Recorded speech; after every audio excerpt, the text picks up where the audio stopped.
होती है। पर यहाँ पर बताया गया है शिव पुराण के अंदर कि जो व्यक्ति सुबह शाम दोनों टाइम ज्ञान रूपी अग्नि जो है उसे प्रकट करके जब यज्ञ करता है तो वो यज्ञ की कभी भी पूर्णाहुति होती नहीं। जब तक शरीर में श्वास है तब तक उस यज्ञ को हम कर सकते हैं। तो यहाँ पर उस यज्ञ के बारे में बताया है और उसके बारे में जब नाम की महिमा आएगी तब हम ज्यादा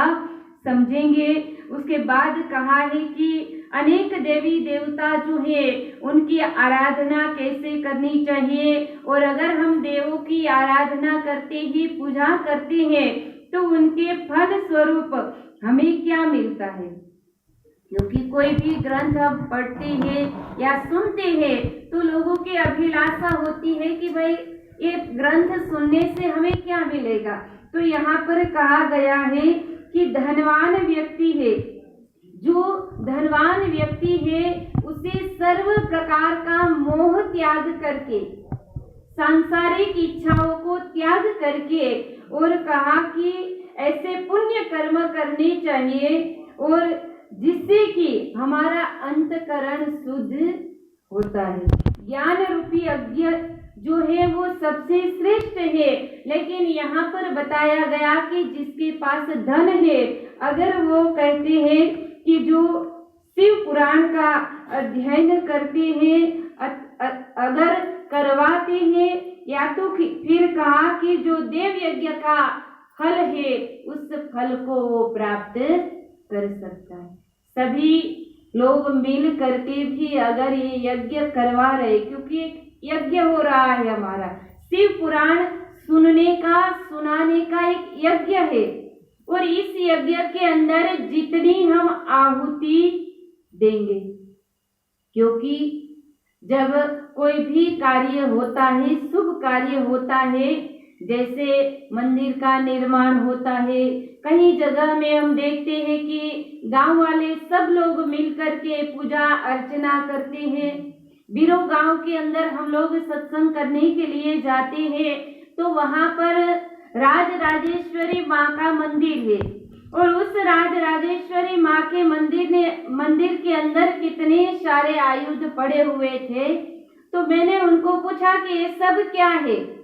तो उन्होंने कहा कि ये देवी देवताओं के शस्त्र है। तो मैंने कहा देवी देवताओं के शस्त्र है, इसका क्या करते हो आप। तब उन्होंने कहा कि साल में एक बार पूरी गांव के जितने भी लोग हैं सब लोग मिल करके उस शस्त्रों की हम पूजा करते हैं और माँ भगवती के पास राजराजेश्वरी माँ के पास हम प्रार्थना करते हैं कि माँ इस शस्त्र से हमें लड़ाई नहीं करनी पड़े और इसीलिए हमारे गांव की रक्षा करना। और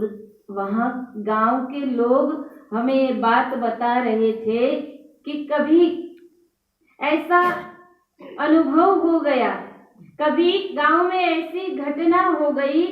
कि एक बार कहा जाता है कि एक व्यक्ति जो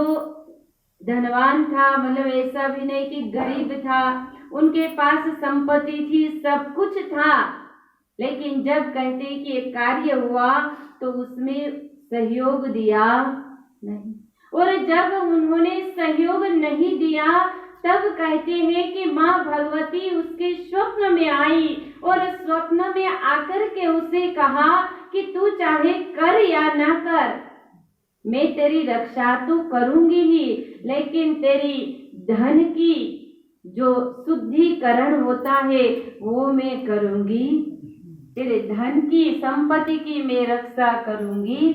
नहीं। और कुछ समय कहते हैं कि बीच में ऐसा आ गया, तब उसे ख्याल आया कि वास्तव में जहाँ भी सत् कार्य होता है तो वहाँ हमें सबको सहयोग देना चाहिए। तो यहाँ पर कहा गया कि जो इस पुराण को सुनते हैं, करवाते हैं या सुनाते हैं, तो कहा कि देव यज्ञ जो होता है उसका फल मिलता है। तो यहाँ उसके बाद में देश के बारे में बताया है, काल के बारे में बताया हुआ है, दान के बारे में बताया हुआ है, पर दान के बारे में भी हम कल सुनेंगे। उससे आगे जो है